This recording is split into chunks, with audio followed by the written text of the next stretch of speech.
ময়লার টাকা মানুষের কাছ থেকে নেওয়া হয় 100 টাকা, 120 টাকা, 150 টাকা, কিন্তু ময়লা যারা পরিবহন করে তাদেরকে দেওয়া হয় মাত্র 40 টাকা। অবশিষ্ট টাকাগুলো এই স্থানীয় নেতৃবৃন্দ ভোগ করে। তারা অনেকটা পাগলা কুকুরের মতো আমার উপরে হামলে পড়ছে।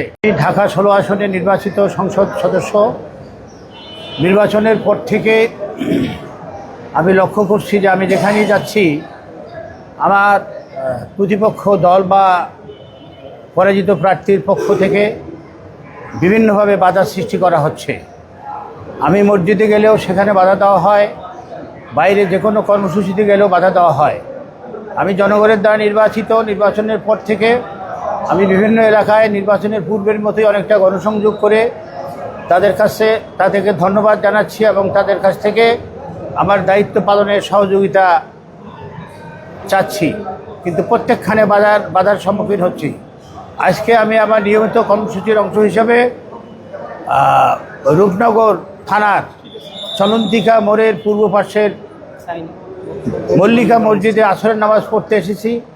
এখানে আসরের নামাজ শেষে উঠে আমি মুসল্লিদেরকে সালাম দেওয়ার সঙ্গে সঙ্গে বাধা দেওয়া হয় আমাকে কথা বলার জন্য, এবং মসজিদের ভিতরে একটা ভয়ানক উত্তেজনার সৃষ্টি করা হয়। এক পর্যায়ে মনে হলো তারা পূর্ব প্রস্তুতি নিয়ে এখানে এসছে এবং তারা আমাকে বাধা দেওয়াই তাদের উদ্দেশ্য। তারা কিছুতেই আমাকে কথা বলতে দেবে না। আমি এখনও মসজিদের মধ্যে আছি। অনেক বাকবিতণ্ডার পর তারা আমার সঙ্গী সাথী যারা এসেছিল তাদেরকে অনেকে মারধর করেছে, অনেকে আহত করেছে। আমার সঙ্গে যে ক্যামেরাম্যান তার কাছ থেকে ক্যামেরা ছিনিয়ে নিয়েছে, একাধিক মোবাইল তাদের হাত থেকে কেড়ে নিয়েছে। আমি বুঝলাম না একটি গণতান্ত্রিক সমাজে এটা কী ধরনের আচরণ। আমি নির্বাচিত সংসদ সদস্য, আমি তো জনগণের কাছে যাবই। আমি জনগণের কাছে যাব, তাদের ভালো মন্দ শুনব। আমরা চাঁদাবাজির বিরুদ্ধে কঠোর অবস্থান গ্রহণ করায়, আমরা ময়লার টাকা নিয়ে যে এখানে লুটতরাজ হচ্ছে, ময়লার টাকা মানুষের কাছ থেকে নেওয়া হয় 100 টাকা, 120 টাকা, 150 টাকা, কিন্তু ময়লা যারা পরিবহন করে তাদেরকে দেওয়া হয় মাত্র 40 টাকা। অবশিষ্ট টাকাগুলো এই স্থানীয় নেতৃবৃন্দ ভোগ করে। এইসব বিষয়ে নিয়ে পদক্ষেপ গ্রহণ করার পর থেকে তারা অনেকটা পাগলা কুকুরের মতো আমার উপরে হামলে পড়ছে। আমি এটার প্রতিকার চাই। আমি প্রশাসনের দৃষ্টি আকর্ষণ করছি। আমি একজন নির্বাচিত সংসদ সদস্য, প্রশাসনের উচিত আমার নিরাপত্তা বিধান করা। আমার সঙ্গে আজকে পুলিশ ছিল, কিন্তু সে পুলিশের আচরণ মোটেই সন্তোষজনক ছিল না। পুলিশ বরং আমার সঙ্গী সাথীদেরকে নিবৃত্ত করার চেষ্টা করছে, যাতে তারা আরও সুযোগ পেয়েছে। আমার পাশেই যে একটা ছেলে আছে, তাকে কীভাবে আঘাত করা হয়েছে, তার সমস্ত শরীর ক্ষতবিক্ষত করে ফেলা হয়েছে, তার জামা ছেড়ে ফেলা হয়েছে, তার মোবাইল ছিনিয়ে নিয়েছে। এটাকে একটি গণতান্ত্রিক সভ্য সমাজের কোনো নিয়ম হতে পারে? এরকম একাধিক মানুষকে মারছে। আপনারা এখন শুনতে পারেন তাদের মুখ থেকে কথা। আমার সঙ্গী যে ক্যামেরাম্যান, তার হাত থেকে ক্যামেরা ছিনিয়ে নিয়েছে, তার ঘড়ি নিয়েছে, তার মোবাইল নিয়েছে, তাকেও মারধর করেছে। এটা তো কখনো হইতে পারে না। আমি একজন নির্বাচিত সংসদ সদস্য। আমি চাইলে যে কোনো মসজিদে যাব, কথা বলবো, মুসল্লিদের সঙ্গে মত বিনিময় করবো, এবং আমি প্রত্যেক দিন করতেছি। সেটা কোথাও অসুবিধা হচ্ছে না। এখানে কেন অসুবিধা হবে আমি এটা বুঝলাম না। একজন আমাকে বলে কি যে স্যার আপনি এখান থেকে বের হন, আপনি বের না হলে আমার চাকরি থাকবে না। এখানে কিসের চাকরি, কার চাকরি, কার কাছে দায়বদ্ধতা, কার ইশারা এসব হচ্ছে? এইসবের প্রশ্নের উত্তর আমি প্রশাসনের কাছে জানতে চাই। কার ইন্ধনে এইগুলা হচ্ছে? আওয়ামী লীগ যা করছে তার থেকে এরা আরো বেশি করতেছে। কুকুরের মতো হয়ে গেছে। কুকুরে কামড় দেওয়া যায় না, কামড় দিলে তবে মুকুর দেওয়া যায়। এই মুকুরটা দিতে হবে, এই মুকুরটাই দিতে হবে।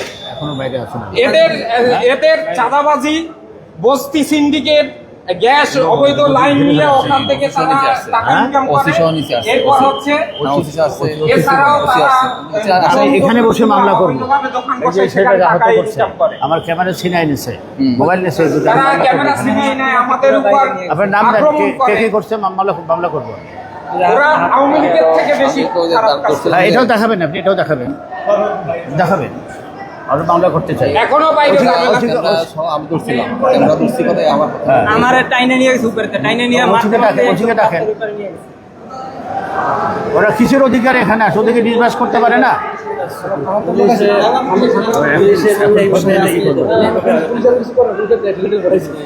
আজকে ছবি তোলার সময় কমন সেন্সের অভাব মানুষের। কেন কেন একটা ছবি তুলে এখন মিশো সমস্যা নাই, সমস্যা নাই।